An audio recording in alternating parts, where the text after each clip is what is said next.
Ильмаз Ханум, селям алейкум. Алейкум селям. И снова хочу вас поблагодарить за первое интервью. Судя по той обратной связи, просто сумасшедшей, которую я получила, действительно очень важная, актуальная и полезная информация. Более того, уже есть люди, которые пишут, что благодаря вашей информации они скорректировали свое лечение, общались со своим лечащим врачом и достаточно в легкой форме преодолели эту болезнь. И вместе с тем очень большой поток сегодня вопросов, которые связаны с тем, как быть людям, которые уже переболели ковидом. И вот с момента нашего общения прошел уже месяц, да, во-первых, хочу спросить, есть ли какие-то новости вообще о коронавирусе, о методах лечения, профилактики, вот новости о вакцине появились сейчас.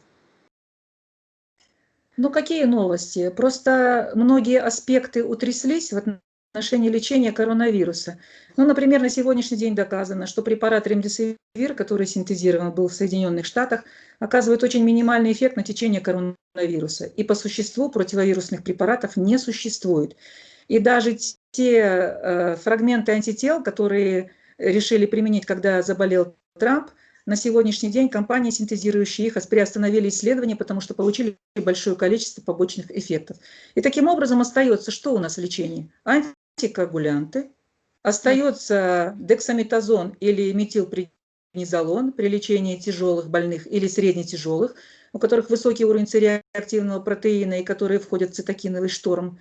И остается применение антифибротических препаратов. Больше ничего на сегодняшний день не существует.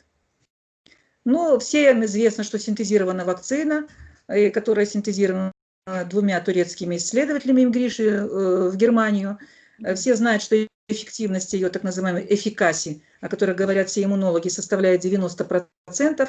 Безусловно, отдаленные побочные явления применения этой вакцины неизвестно, поскольку вакцина нового направления из разряда так называемых МРНК-вакцин, ну, она по типу «Спутника-5», который пока еще не доказал своей полной эффективности российской вакцины. Но будем ждать отдаленных эффектов, потому что даже в Европе, Соединенных Штатах, где собираются ее применять, это будет не раньше января 2021 года.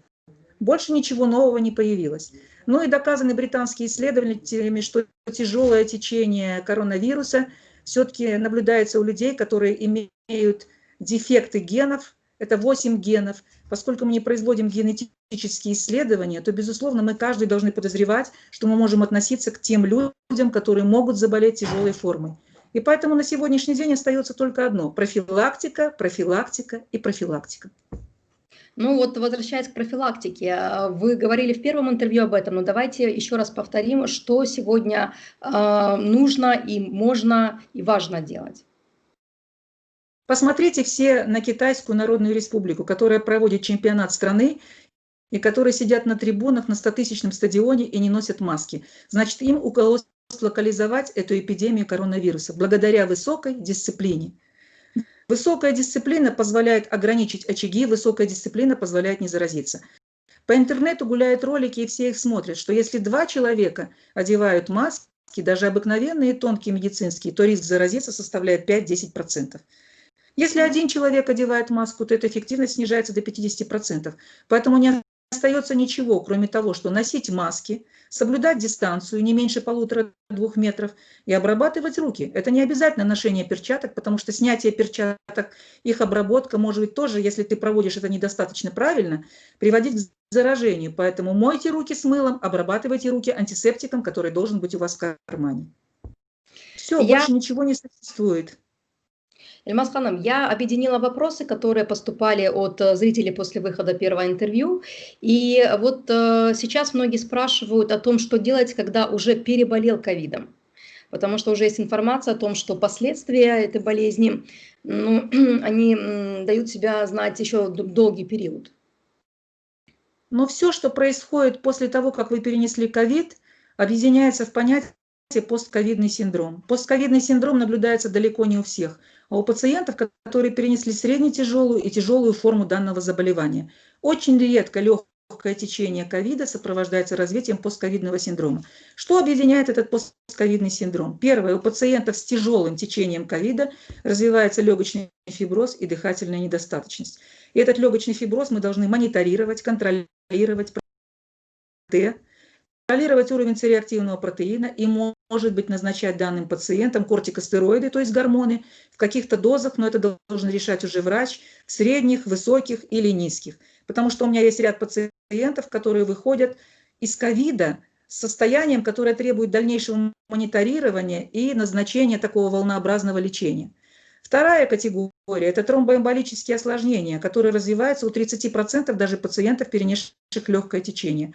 Поэтому мы настаиваем на том, чтобы пациенты принимали антикоагулянты в течение 45 дней, но это, как правило, пациенты старше 25 лет, а вот молодые пациенты, они все равно должны принимать дезагреганты, такие как кардиомагнил или клопидогрель. И этот интервал должен быть действительно 45 дней, иногда и 60, потому что есть случаи, когда об этом докладывает Американская ассоциация, о том, что пациенты, перенесшие легкое течение, получают микроинсульты, какие-то тромбоэмболии в систему сосудов головного мозга, микротромбоэмболии в систему легочной артерии. И последнее. До 30-40% пациентов всех перенесших ковид начинают страдать тревожными расстройствами. У них появляется депрессивное состояние, нежелание жить, тревога, панические расстройства и все прочие дела. Безусловно, это нива для работы психотерапевтов. Что может сделать в этой ситуации обыкновенный пациент? Но, как правило, в этих случаях медитации, чтение намаза, прогулки на свежем воздухе мало помогает. Это возникает необходимость в психотерапевтическом вмешательстве и назначении препаратов, так называемых транквилизаторов или анксиолитиков. Ну, многим пациентам помогают короткие курсы в течение 2-4 недель, но это в основном рецептурные препараты. Что можно посоветовать пациентам, у которых это не слишком тяжело протекает или легко? Ну, банально, вы можете покупать карвалол или волокардин, который содержит фенобарбитал, но помните о том, что если вы применяете препарат 3 раза в день, в течение 2 недель и более вы привыкнете. До 2 недель вы можете принимать без всяких последствий. То есть если это от случая к случаю, на фоне тревоги, паники, вы можете этим пользоваться. Потому что сейчас сложно добраться до врача, сложно добраться до психотерапевта, а тем более квалифицированного психотерапевта. Может ли после заболевания долго держаться температура на уровне 37-37,5 градусов? Да, действительно, это так. У некоторых пациентов 2-3 месяца продолжается субфибрилитет, но мы все должны помнить, что 37,2 – это верхняя граница нормы, и поэтому относиться к температуре 37, 37,1, 37,2 как повышенной не приходится. Вот то, что 37,2, 37,5 – это так называемый субфибрилитет, который в принципе не требует никакого наблюдения. Пациенты должны относиться к этому легко и спокойно, если у них нормальные показатели общего анализа крови и цереактивного протеина. Если они ненормальные, здесь нужно вмешательство врача. Так, вопрос еще от зрительницы. Болели ковидом, но антитела G отсутствуют. Как понять, есть ли иммунитет и есть ли риск повторного заражения? К этому надо относиться так. Первое – это наши тесты несовершенны. И из всех антител иммуноферментным анализом мы определяем иммуноглобулины М, показатели острой фазы, и иммуноглобулины G, показатели стадии выздоровления. Но есть еще иммуноглобулины А, иммуноглобулины Б, которые у нас не серотипируют, их серотипируют редко какие лаборатории. То есть они все-таки говорят о том, что какой-то иммунитет у человека, антительный иммунитет присутствует. Но помимо этого мы должны немножко сделать экскурс в иммунологию и понять, что у нас существуют разные лимфоциты. Например, Т-лимфоциты – это клетки, которые пограничники, и Б-лимфоциты – это клетки, которые вырабатывают антитела. Так вот, пациенты, у которых выработаны антитела, у них включены в иммунитет бета-клетки, которые выработали антитела и которые позволяют судить о напряженности иммунитета, его длительности. То есть это банально. Ты сдал, посмотрел, иммуноглобулины G у тебя в прекрасном титре, ты спокоен, что ты в ближайшее время не заразишься. Но 30% пациентов не дают антительного ответа, и у них есть так называемый Т-клеточный ответ. Чем он характеризуется? Представьте, когда кто-то проезжает границу, его встречают пограничники, и вы имеете на руках свой паспорт. Пограничник смотрит документы, смотрит свой компьютер и видит, что вы не враг, и пропускает вас. Если он определяет, что вы человек, который не должен въехать в эту страну, и вы есть в документах, Он вас не пропускает просто-напросто. Этим занимаются Т-лимфоциты. Т-лимфоциты встречают антиген, то есть вирус коронавируса. Они его идентифицируют, и они через сигнальные молекулы передают. И вырабатывается интерферон и другие биологически активные вещества, которые способствуют локализации инфекции. Как правило, это пациенты с легким течением ковида. Но в следующий раз, когда вы встречаетесь снова с коронавирусом, Т-клетки прекрасно помнят, и они точно таким же манером глушат эту инфекцию. То есть отсутствие антител вовсе не говорит о том, что вы должны повторно заразиться в ближайшее время, и вовсе не говорит о том, что вы повторно заболев, будете переносить тяжелую инфекцию. Поэтому этим пациентам просто надо успокоиться. Их иммунная система обязательно сработает. Ну, вообще вот очень много вопросов тоже было связано о риске повторного заражения. Какие вообще сейчас наблюдения вот из вашей практики, может быть? Давайте будем говорить о том, что в мире переболело уже более 50,5 миллионов пациентов. Из них доказанных повторных заражений, то есть доказанных вирусологически с проведением лабораторных исследований, всего около 50-70. То есть шанс повторного заражения очень низок. Ну, например, Кыргызстан заявил, что у них 7 случаев повторного заражения, хотя я в это верю с трудом. Я считаю, что тот первый случай, который он перенес, очевидно, был не ковидом, а был какой-то, ну, просто вирусной инфекцией, очень похожей на ковид. Потому что и при других вирусных инфекциях за счет отека слизистой носа может нарушаться обоняние, и все воспринимают это за основной патогномоничный симптом коронавируса и считают, что они переболели короной. На самом деле, скорее всего, там была не корона, а корона сейчас. Потому что вирусологические исследования, насколько я понимаю, что в Кыргызстане, что в Российской Федерации, они как бы проводятся в очень низком проценте случаев. Поэтому бояться повторного заражения вот в ближайшие месяцы совершенно не приходится. Вот с учетом тех пациентов, которые переболели, и в частности моя дочь, она переболела коронавирусом в мае месяце, и на сегодняшний день у нее прекрасный иммунитет. Хотя она перенесла легкое течение коронавируса, вообще не манифестное, отсутствие обоняния, диарея, там вот такие симптомы были. Так, поэтому я думаю, что не стоит так впадать в панику и тревогу, что те, кто переболели коронавирусом, заболеют обязательно повторно. Нет, этого не должно быть. Но в то же время, если вы переболели коронавирусом, когда можно начинать общаться с родными, да, когда можно начать уже так, там, например, с пожилыми родственниками? Вы говорили, что как человек может по разным исследованиям до 60 дней. Человек может быть заразен по разным исследованиям, выделять вирус до 90 дней. Это новые данные американцев. Но хочется сказать, что среднестатистически обычно человек заразен 30-45 дней. Конечно, это надо мониторировать у тех, у кого появляется иммунный ответ по иммуноглобулинам М. Если иммуноглобулины М падают ниже 2, то это говорит о том, что человек становится не заразен. Но у многих наших пациентов иммуноглобулины держатся на уровне 4, в течение 3-4 месяцев иммуноглобулин М, и эти пациенты не заразны. Гипотетически, конечно, я считаю, что 30 дней, 25 однозначно вы не должны контактировать ни с кем. Ну и потом вы должны понимать, что если вы щадите своих родственников, то все-таки после выздоровления, даже когда вы с кем-то общаетесь, вы должны носить хотя бы медицинскую маску. Так, обязательно ли нужно делать контрольное КТ после выздоровления? Врачи его всем назначают через несколько недель после выздоровления, хотя пациента уже ничего не беспокоит. Насколько оправдана эта процедура? Я считаю, что эта процедура совершенно не оправдана у пациентов, которые перенесли легкое и среднетяжелое течение ковида. Потому что легкое течение – это поражение 8-15% до 25%, 25-50% среднетяжелое поражение. Это поражение не требует никакого проведения компьютерной томограммы. А вот если пациент перенес тяжелое течение ковида, то, конечно, это 75-80%. У нас есть пациенты, которые 100% поражение перенесли. Там обязательно проведение компьютерной томографии через месяц-полтора, чтобы вообще сориентироваться об объеме вот таком стереоизображении 3D, какой процент поражения легких присутствует. И параллельно с этим проводить контроль общего анализа крови С-реактивного белка и уже думать о том, чтобы у пациента не сформировался грубый фиброз и чтобы он не стал инвалидом. А пациентам с легким и среднетяжелым течением совершенно не показано проведение компьютерной томограммы. Это высоченная лучевая нагрузка, это дорогие технологии, которые мы делаем за счет собственного кармана. Поэтому я считаю, что это совершенно не нужно.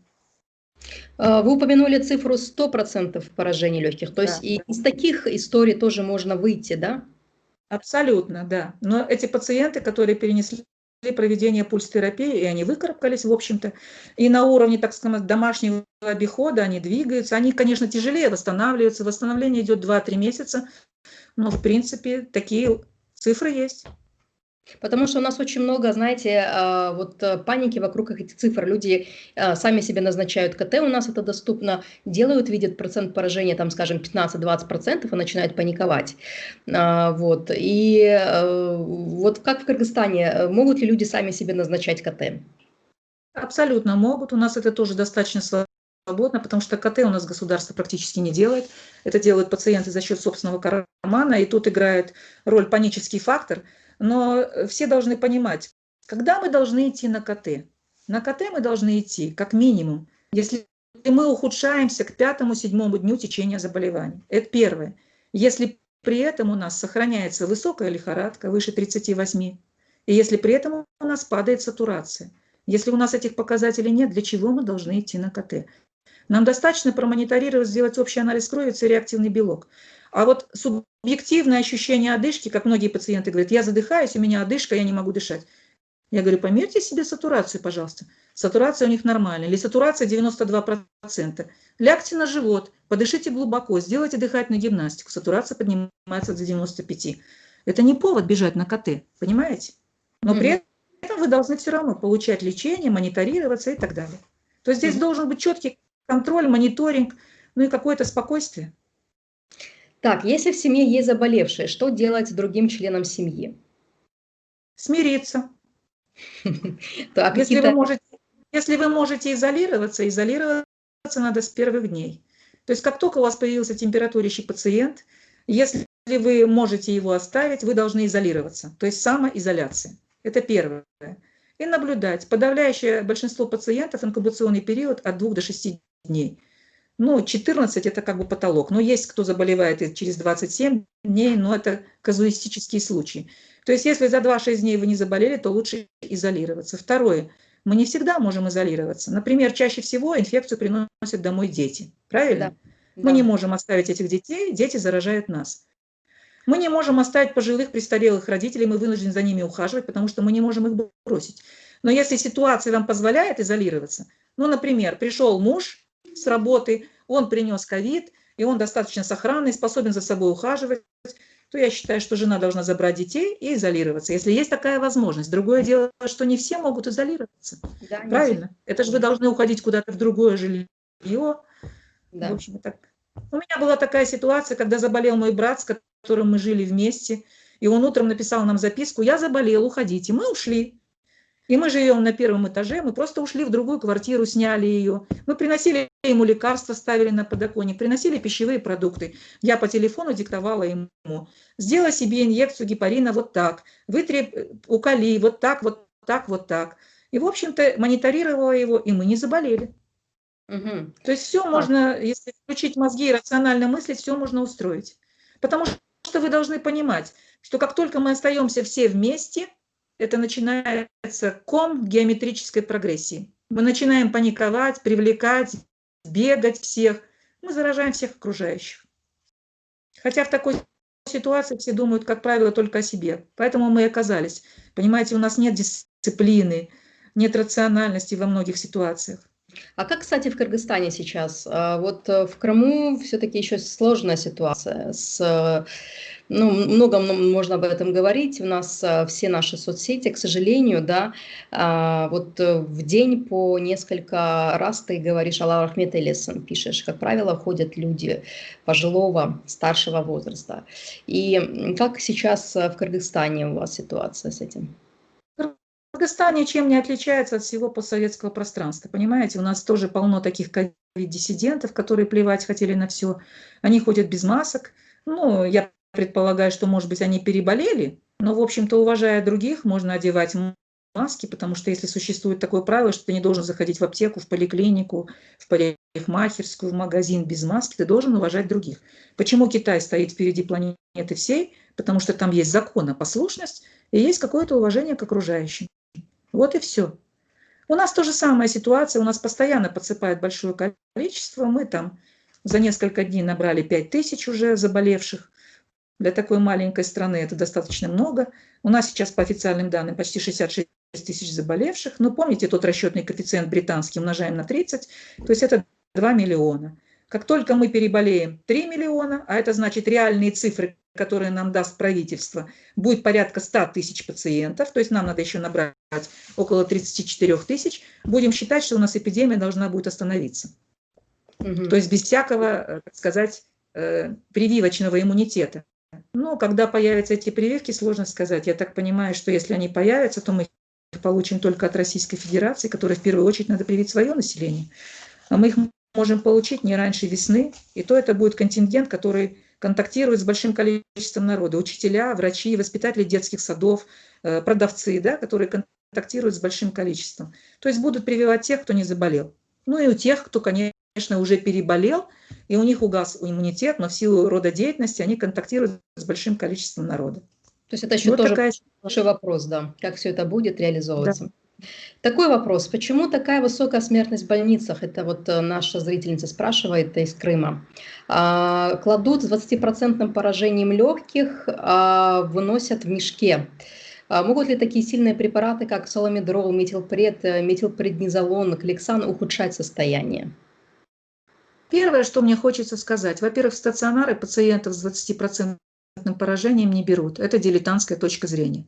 В стационары берут пациентов с тяжелым или средним тяжелым, близко к тяжелому течению пациентов, у которых снижается сатурация, которые нуждаются в динамическом наблюдении, кислородотерапии. 20% поражение может лечь только по блату или за свои собственные деньги. И для чего она туда ложится?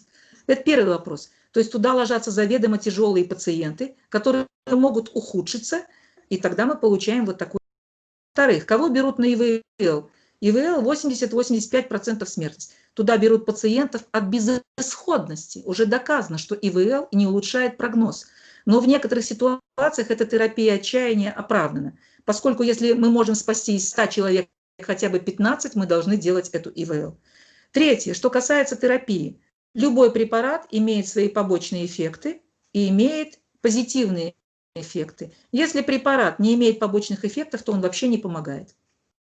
Поэтому говорить об этом препарате не приходится. Или если препарат помогает от головы, от сердца, от почек, от ноги, как говорит народ, то этот препарат не имеет никакого эффекта. Потому что сейчас в почете так называемая таргетная терапия. Терапия направлена на конкретную точку заболевания.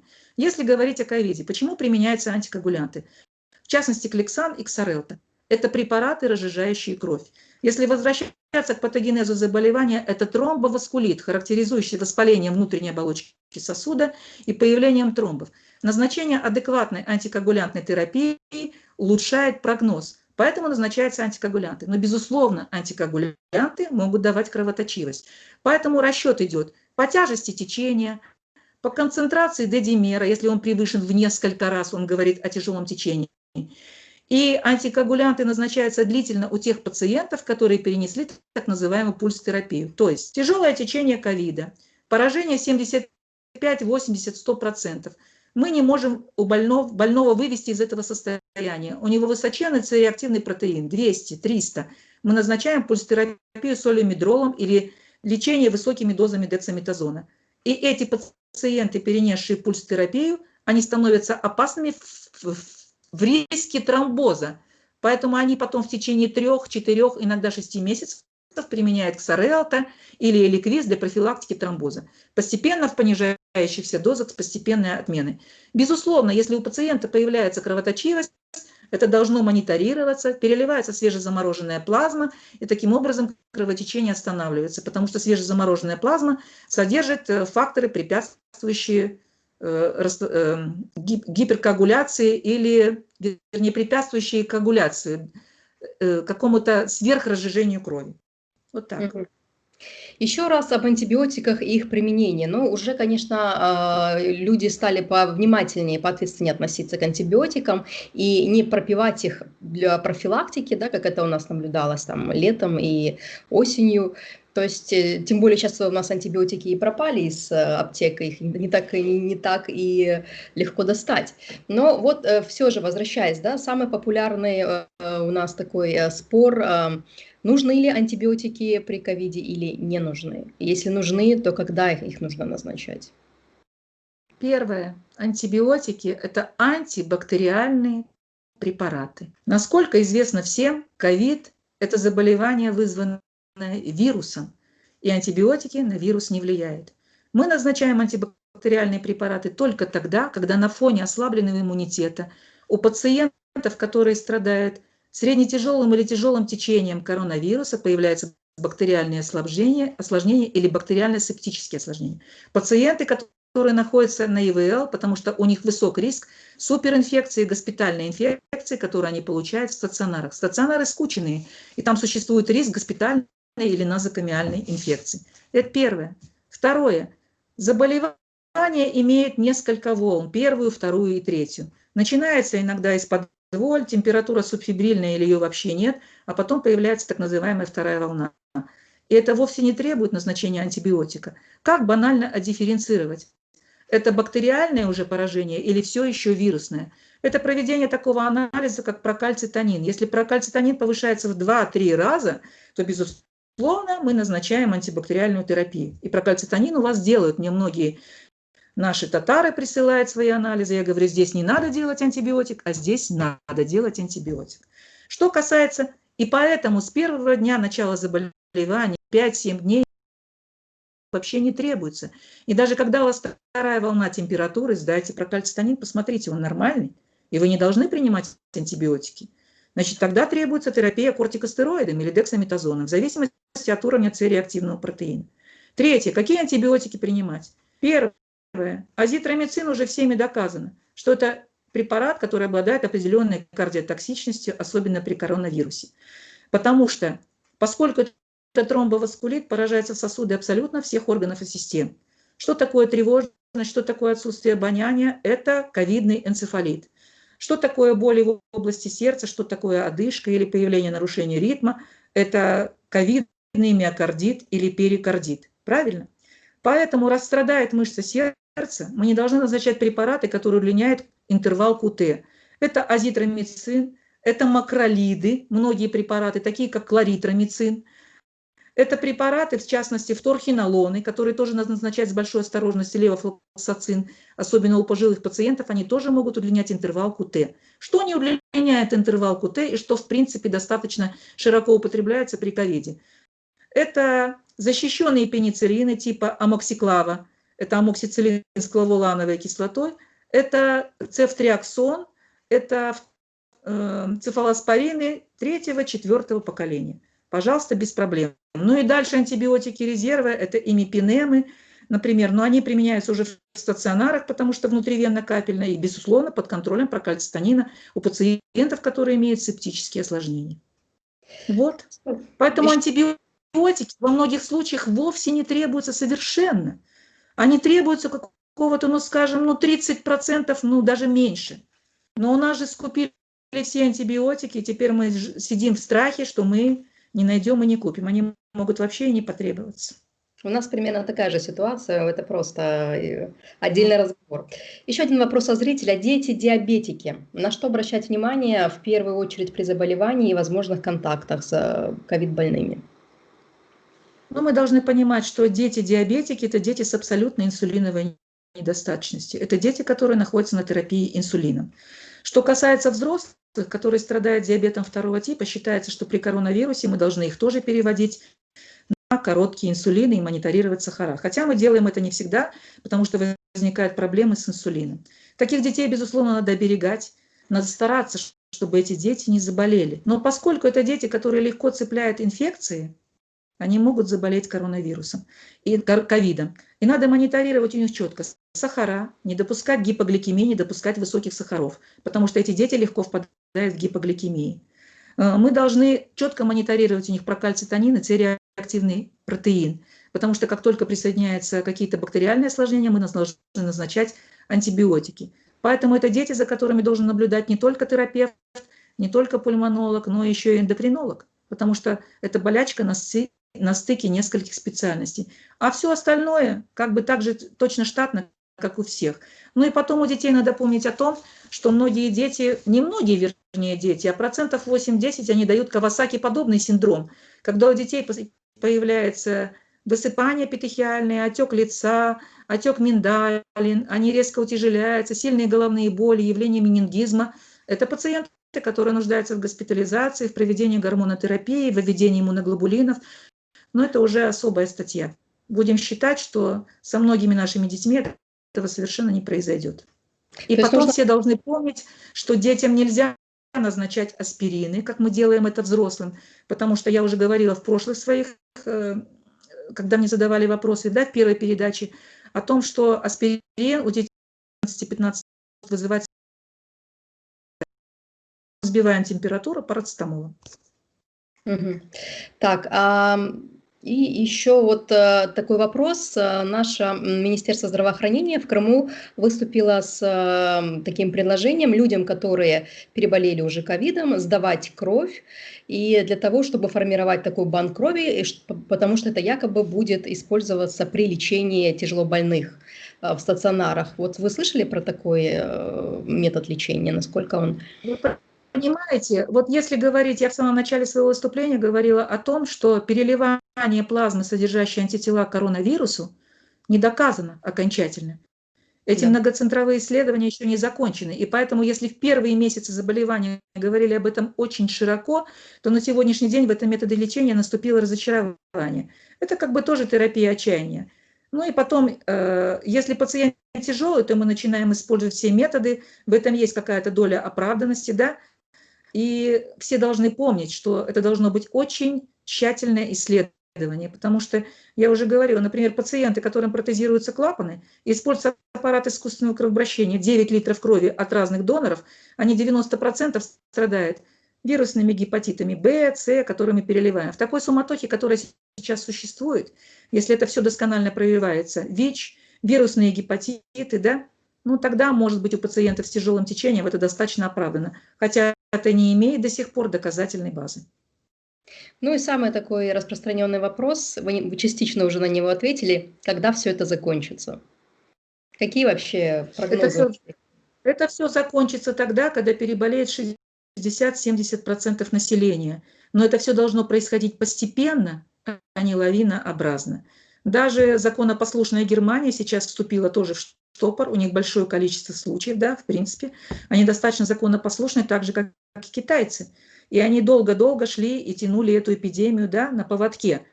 Но сейчас как бы поводок у них выскользнул из рук. Поэтому ничего другого не остается, как один член, который переболел, ходит в магазин семьи. Все носят маски, все прекращают контакты, не общаются друг с другом. И если нам так удается, я думаю, что эта эпидемия локализуется где-то к марту месяцу только. Потому что по-другому невозможно. Ну, конечно, огромная надежда на прививки, но вы понимаете, все ученые-иммунологи крайне осторожны с прививками, да? С их отдаленными последствиями. Потому что в прежние времена вакцины, прививки, они разрабатывались в течение 9-10 лет, чтобы отследить отдаленные побочные эффекты. Поэтому, может быть, в некоторых ситуациях лучше переболеть ковидом, чем потом получить отдаленные последствия в виде роста аутоиммунных заболеваний и роста каких-то онкологических заболеваний. Поэтому это вопрос такой, знаете, очень сложный. Но, безусловно, если появятся прививки, я первая ее сделаю, потому что у меня работа связана с контактом с больными пациентами, и так долго сидеть невозможно. Потому что все равно ты рано или поздно переболеешь, но хочется, чтобы это протекло в легкой форме. Поэтому будем ждать отдаленных исследований по российским вакцинам, которые сейчас уже 3. Это «Спутник-5». Ну вот вроде к концу декабря, к середине декабря они собираются публиковать данные о 40 тысячах исследований. Ну как бы все говорят, что это достаточно закрытые исследования. Но потом появились вакцины достаточно привычные. Они сделали по аналогии противогриппозных вакцин. Это вакцина Института «Вектор», который новосибирский, и вакцина Института Чумакова. Ну, там должно быть, они более трафаретные, не такие новые, и я считаю, что там должно быть меньше осложнений, поэтому если они появятся, то лучше, наверное, прививаться ими. Будем ждать, как ждет весь мир, и надеяться на лучшее. Будем Мы надеяться на должны лучшее. беречь себя. Да, мы должны беречь себя. Спасение утопающих всегда дело рук самих утопающих. Мы, как никто другой, это все понимаем. Правильно? Поэтому я опять повторяюсь, мы так должны беречь друг друга, мы должны любить друг друга, понимаете? Я недавно посмотрела эту передачу «Смысл», где Владимир Поляков говорил о крымских татарах. Он говорит, я не понимаю, почему столь малая нация так разобщена. Мы должны помогать друг другу, беречь друг друга, ну и любить друг друга. Я опять продолжаю говорить о том, что я буду помогать всем, кто мне пишет, в меру своих сил и возможностей, и времени. Если я сразу не отвечаю, значит, у меня не было времени. Я все равно возвращаюсь, отвечаю, пытаюсь вникнуть. Пусть пишут, у кого отчаяние, кто-то живет в сельской местности, им некому обратиться. Но будем помогать друг другу в меру сил и возможностей.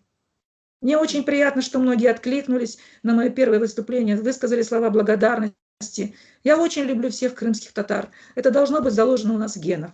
Берегите себя, берегите друг друга.